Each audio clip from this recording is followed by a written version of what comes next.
وعلیکم السلام۔ یہ سوال افضل باجوہ صاحب کا ہے۔ حضور کیا حدیث مبارک کے مطابق نماز بغیر کسی عذر کے جمع کر سکتے ہیں؟ جی جناب، جمع بین الصلاتین حقیقی یہ تو ہو ہی نہیں سکتی، یعنی یہ بات تو قطعاً دل و دماغ سے محو کر دینی چاہیے کہ جمع بین الصلاتین حقیقی بھی ممکن ہے۔ ہاں، جمع بین الصلاتین سوری ممکن ہے۔ اب جمع بین الصلاتین سوری ہونا یہ خود عذر ہے، لہذا اس مسئلہ پر غور کرنا چاہیے اور تحقیق کے بعد اس پر زبان کھولنی چاہیے۔ جمع بین الصلاتین حقیقی کسی صورت بھی درست نہیں ہے، اور جمع بین الصلاتین سوری یہ جائز ہے، اور اس پر ہمارے اکابر جو ہیں جواز کا فتویٰ دیتے ہیں۔ رہا احادیث مبارکہ سے استدلال، تو بھائی حدیث سے ڈائریکٹ استدلال کرنے میں آپ کو وہ فائدہ حاصل نہیں ہوگا جو فائدہ اس وقت ملے گا جب آپ حدیث سے استدلال کرنے سے پہلے اس کے جملہ زاویوں پر غور کر لیں۔ اور اگر آپ نے جملہ زاویوں پر غور نہ کیا اور حدیث پاک سے ڈائریکٹ استدلال کرنے کی کوشش کی تو پھر آپ کا معاملہ گڑبڑ ہوگا۔ آپ اب کہیں گے کہ جب حدیث شریف میں کوئی چیز آ جائے پھر آپ کہہ رہے ہیں کہ آپ کا معاملہ گڑبڑ ہوگا، تو آپ عجیب عقل مند ہیں۔ نہیں میرے بیٹے، ایسا نہیں ہے۔ میں ایک بار سوالوں کے جواب دے رہا تھا، مجھے ایک صاحب نے کہا جناب آپ یہ بتائیں کہ حدیث کے خلاف کرنے والا، جب حدیث میں ایک چیز آ گئی پھر اس کے خلاف کرنے والا، اس کو آپ عقل مند کہیں گے؟ میں نے کہا بالکل بھی نہیں، لیکن ایک سوال بیٹے آپ سے میرا بھی ہے، آپ یہ بتائیں کہ جس حدیث شریف کو آپ نے پڑھا ہے آپ نے اس کے زاویوں کا جائزہ لے لیا ہے؟ وہ کیا ہوتا ہے؟ میں نے کہا دیکھیں بیٹے، حدیث پاک میں آتا ہے اللہ کے نبی صلی اللہ تعالیٰ علیہ وآلہ وسلم نے ارشاد فرمایا، تم میں سے کوئی شخص بھی بول و براز کرتے وقت قبلے کی جانب نہ منہ کیا کرے اور نہ قبلے کی جانب اپنی پشت کیا کرے، بلکہ تم اپنا منہ مشرق کو کر لیا کرو یا مغرب کو کر لیا کرو۔ میں نے کہا صاحب بات یہ ہے کہ حدیث پاک میں تو بین الفاظ آگے ہیں کہ رفع حاجت کے وقت، بول و براز کرتے وقت نہ تو قبلے کی جانب اپنا منہ کرو نہ پشت کرو، بلکہ اللہ کے نبی صلی اللہ علیہ وآلہ وسلم نے ارشاد فرمایا اپنا منہ مشرق کو کر لیا کرو یا مغرب کو۔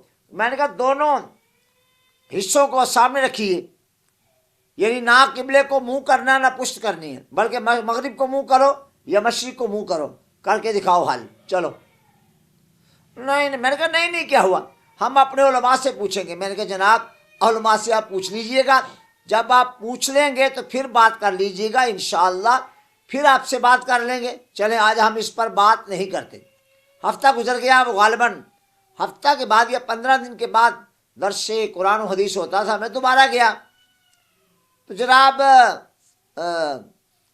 آپ کر سکتے ہیں؟ میں کہ بیٹے میں نے آپ کو اس دن کہا تھا کہ حدیث کی شرح بیان کرنے کے لیے ضروری ہے کہ آپ اپنے فقہا، بڑے بڑے ائمہ دین جیسے امام اعظم ابو حنیفہ، امام شافعی، امام مالک اور امام احمد بن حنبل، ان کے فیصلوں کا جائزہ لے لیں، پھر آپ کو آسانی ہو جائے گی۔ میں نے کہا دیکھیے بیٹے، اب آپ کے سامنے حدیث آ گئی کہ تم اپنا منہ قبلے کی طرف نہ کیا کرو نہ ہی پشت کیا کرو جب تم ٹوائلٹ میں چلے جاؤ۔ اب میں کہا اگلا حصہ حدیث کا یہ ہے کہ اپنا منہ مشرق کو کر لیا کرو یا مغرب کو، تو کرو اب حل کرو نا، حدیث تو میں نے بیان کر دی ہے اور شیعہ کی حدیث ہے، اور بلکہ بخاری مسلم میں موجود ہے، لے آئیے آپ نکال کے میں دکھا دیتا ہوں۔ آپ کو کہا جائے آپ حل کر دیں تو کیا کریں گے؟ میں کہ بیٹا کوئی بات نہیں، میں چلے آپ کو لے چلتا ہوں امام اعظم ابو حنیفہ رضی اللہ عنہ کی بارگاہ میں پوچھ لیتے ہیں، حل کروا لیتے ہیں۔ جی میں نے کہا دیکھیے امام صاحب کی بارگاہ میں آ گئے، حضرت کے پاس جب سوال ہوا، آپ نے پوچھا سائل سے کہ بتائیے جب اللہ کے محبوب صلی اللہ تعالیٰ علیہ وآلہ وسلم نے یہ ارشاد فرمایا تھا آپ کہاں جلوہ گر تھے؟ یہ کیا مطلب ہوا حدیث کی؟ ہم شرح پوچھ رہے ہیں، حل پوچھ رہے ہیں۔ ایک زاویہ سامنے آیا کہ حدیث کے ماہر کو، علم حدیث پر بات کرنے والے کو جہاں اور علوم پر عبور لازم ہے، وہاں وہ علم جغرافیہ کو بھی جانتا ہو تو حدیث کی صحیح تشریح کر پائے گا۔ اللہ کے نبی صلی اللہ تعالیٰ علیہ وآلہ وسلم نے جب یہ ارشاد فرمایا آپ مدینہ عالیہ میں جلوہ گر تھے اور اپنی مسجد مبارک یعنی مسجد نبوی شریف کے ممبر پر تھے، ظاہر بات ہے کہ مسجد نبوی شریف کی محراب بجانب جنوب ہے، چونکہ اس مبارک مسجد سے قبلہ جنوب کی جانب ہے۔ اہل مدینہ کا قبلہ بجانب جنوب ہے، اور وہاں سے جب کوئی مسلمان مول و براز کے لیے جائے گا اور وہ اپنا منہ مغرب کو کر لے گا یا مشرق کو کر لے گا، ایسی صورت میں قبلے کی جانب نہ اس کا منہ ہوگا نہ پشت ہوگی، چونکہ اہل مدینہ کا قبلہ جنوب میں واقع ہے۔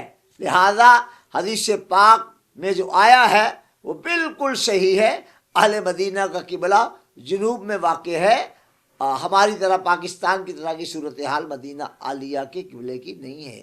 تو جب یہ سامنے آ گئی بات تو یہ مشکل حل ہو گئی، لیکن لازم ٹھہرا کہ جو بندہ حدیث شریف پر بات کرنا چاہتا ہے اس کو علم جغرافیہ بھی آنا چاہیے، تاکہ جب کوئی فیصلہ کرے تو آرام سے کر لے۔ دیکھ لیجیے اب ہم نے حدیث پاک کے حوالے سے فیصلہ کر لیا ہے۔